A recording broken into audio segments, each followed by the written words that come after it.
Hello, everyone. Yet another Russian attack destroyed an energy facility in the city of Kharkiv. Kharkiv has been in the news quite a lot lately. The second largest city in Ukraine. It was being attacked relentlessly in the last several months, and right now the situation is particularly dire for people of Kharkiv because their power station has been destroyed. So what is being done? Well, we know that nothing's being done by the US other than accusing Ukraine of inflicting a war on itself and holding up peace by refusing to surrender. So that's useless. Emergency crews continue working around the clock on the ground under fire as usual.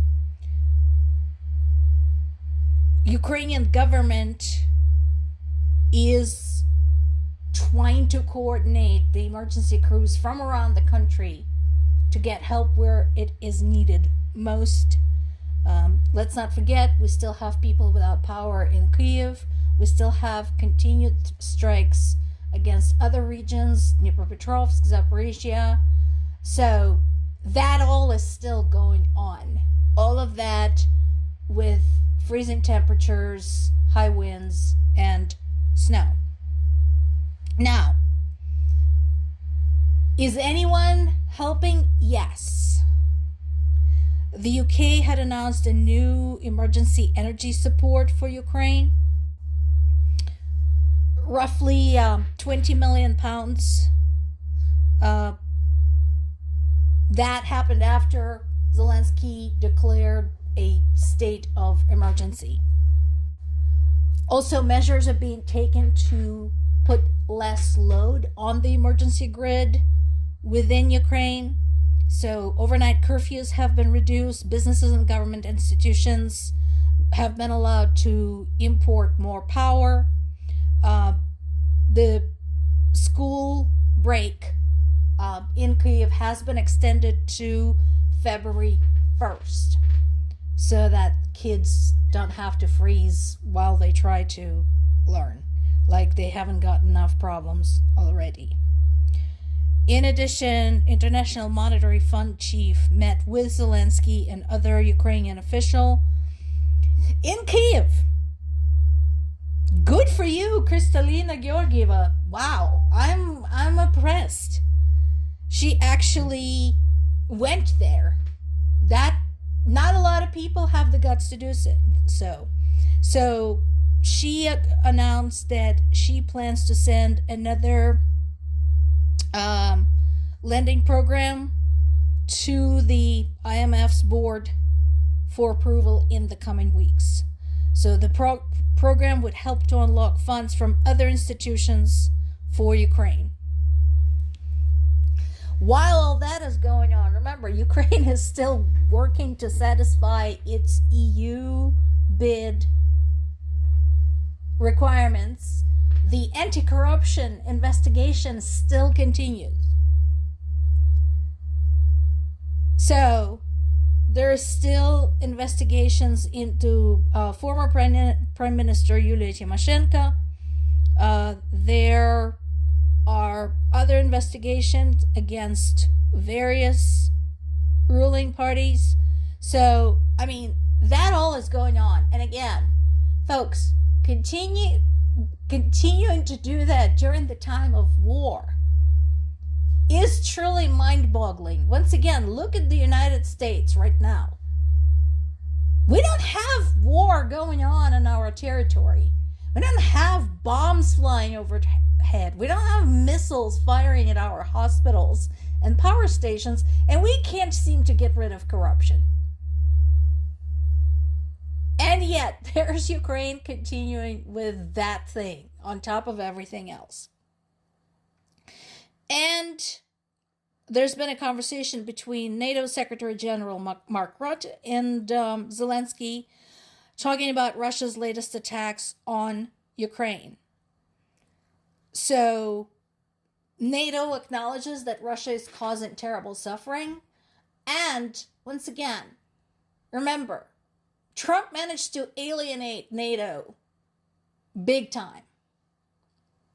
So at this point, I wouldn't be surprised if the US gets basically just sidelined from the whole process, because everybody has had enough of this bullshit. In addition to the possible aid from the United Kingdom and from the International Monetary Fund, Finland had sent an accelerated defense package to Ukraine, also to help out. Huge thanks to Finland. And again, look at who is helping. The UK, fortunately, they still learn history back there, so they remember what it was like when they were on their own during World War II, before the US decided to show up. They still remember what it was like. And what they were going through at the same time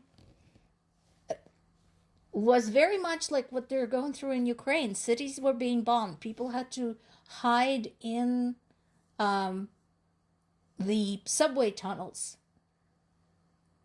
You could be anywhere, literally anywhere, when you got caught out in an air raid.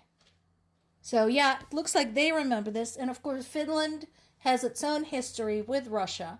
They get it too. So what's in the Finnish package? 98 million euros worth of weaponry.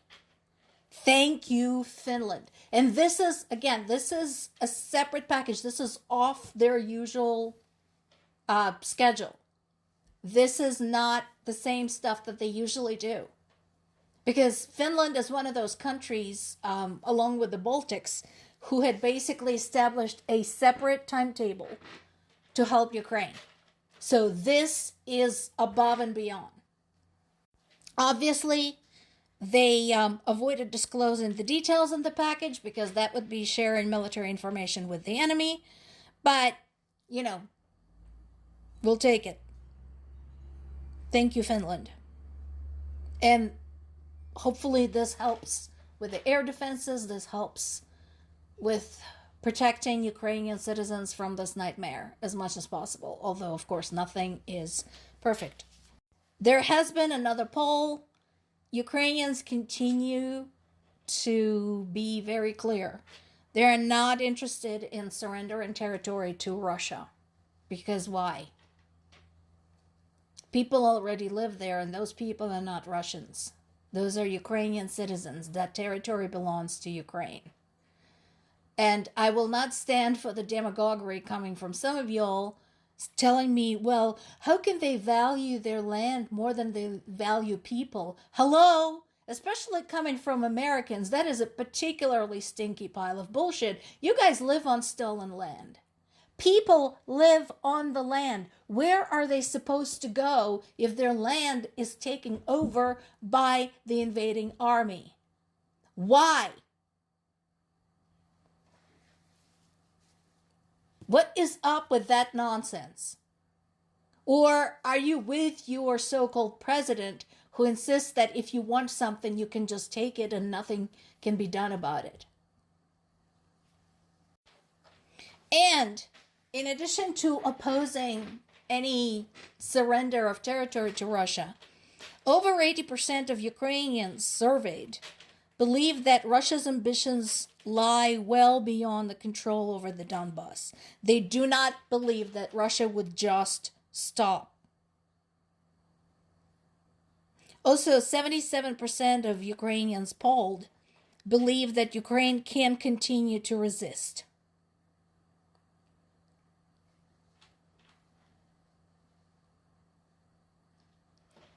That's Ukraine. If you don't believe what's going on there, again, I strongly recommend that you go and find out for yourself. More to come.